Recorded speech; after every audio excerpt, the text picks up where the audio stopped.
Hello, my name is Tricia Woolfrey. I want to teach you today a technique called EFT, or Emotional Freedom Technique. It's an excellent way of helping to manage your emotions and manage your energy. It's useful to use in preparation for a particular event, so maybe something that you're not looking forward to or you're nervous about. And it's also useful to bring down any negative emotions after an event. So, for example, if you've had an unpleasant experience or had an argument with somebody, then it's very useful in those cases as well. It's also useful just to do every day because it helps to balance the body beautifully, and it helps you to feel grounded and calm.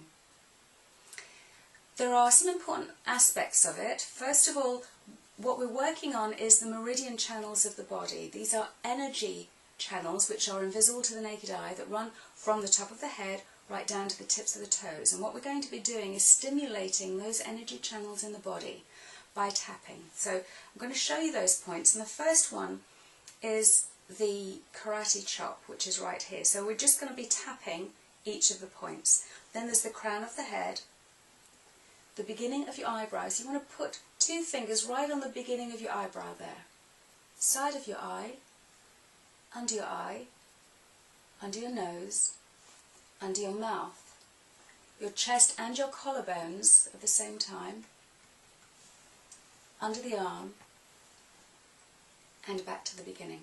By the way, there are many forms of EFT, and this is what I think is the simplest and easiest to learn. And because it's simple and easy, then it's more likely that you'll be applying it on a day-to-day basis. The other important thing is to make sure that you get a phrase that accurately describes how you feel about a particular situation. So the best way that I can demonstrate this is just to talk about something that I use it for on a regular basis. I have a thing about call centres, and usually I dread phoning them because I can pretty much expect to have poor service, and I'm not very happy about it basically, and the less happy I am, then the poorer the service is, so it becomes a vicious circle. So what I try to do when I remember is I use EFT beforehand. If I forget, I use it afterwards, because by using it afterwards it helps to bring down any negative emotions so I feel calm after the event.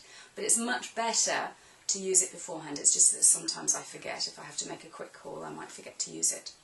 So first of all, I've got to identify how do I feel about this. Now I can pretty much predict that what I'm going to be feeling is dread. So my sentence might be something like, I dread calling the call centre because they don't care.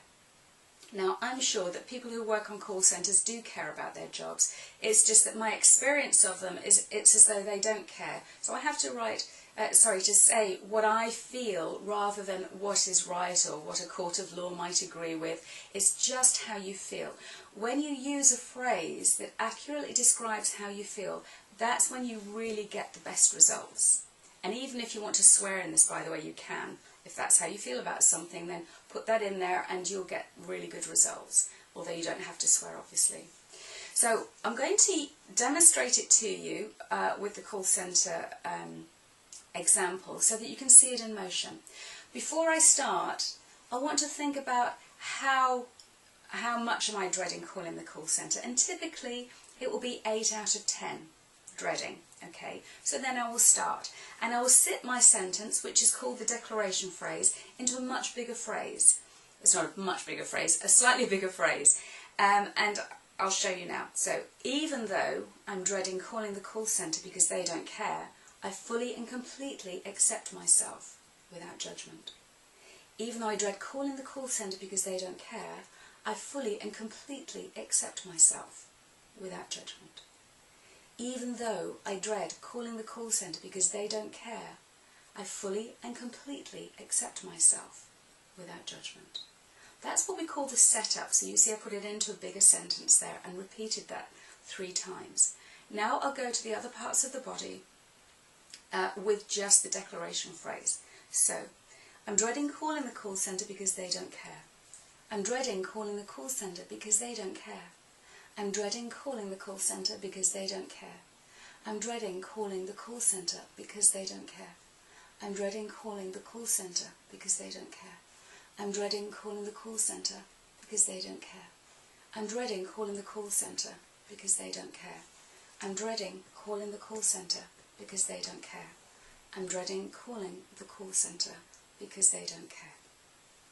Then I take a lovely deep breath in, filling my lungs completely, holding that breath to the count of 4, and then out to the count of 8. So let me demonstrate.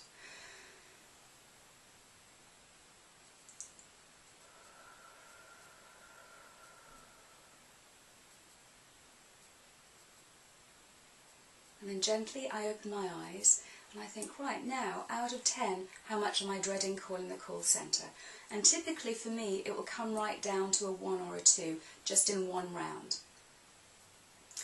I'm happy for it to be a 1 or a 2, by the way, because that 1 or 2 helps me to deal with them in an assertive way if I need to, but still being resourceful. Sometimes it's appropriate to bring that negativity right the way down to 0. That decision is yours. Now, what happens if it doesn't come down, or doesn't come down very much? It could be that the phrase wasn't quite right. Now, the phrase that I used was fairly general. I said, I dread calling the call centre because they don't care. It could be that I need to personalise it more. So if I said, for example, I dread calling the call centre because they don't care about me, or I dread calling the call centre because they don't care about me and my computer, or I dread calling the call centre because they don't care about me and whether I get any work done today. Whatever it is, it needs to feel absolutely, yes, that's how I feel about it. And when you get it just right, you get the best results.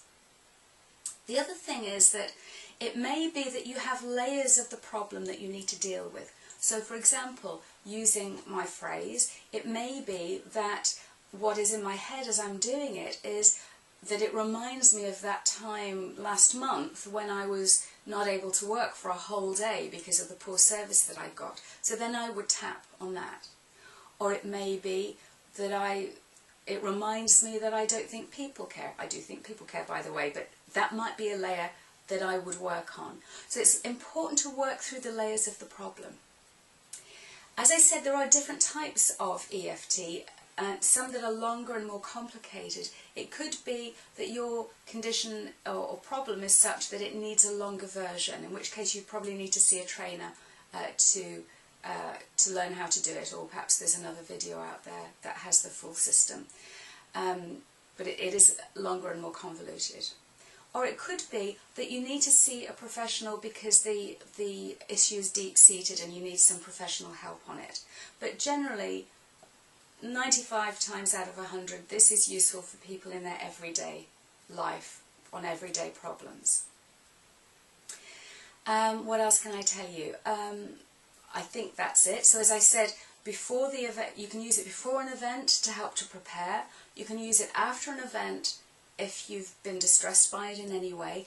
And it's really good just to do on a daily basis, actually, just to help you to feel good. I hope that's been helpful to you. There are written instructions that accompany this, but if you do have any other queries, you're very welcome to contact me on my website. That's www.pw-hypnotherapy.co.uk. Thank you.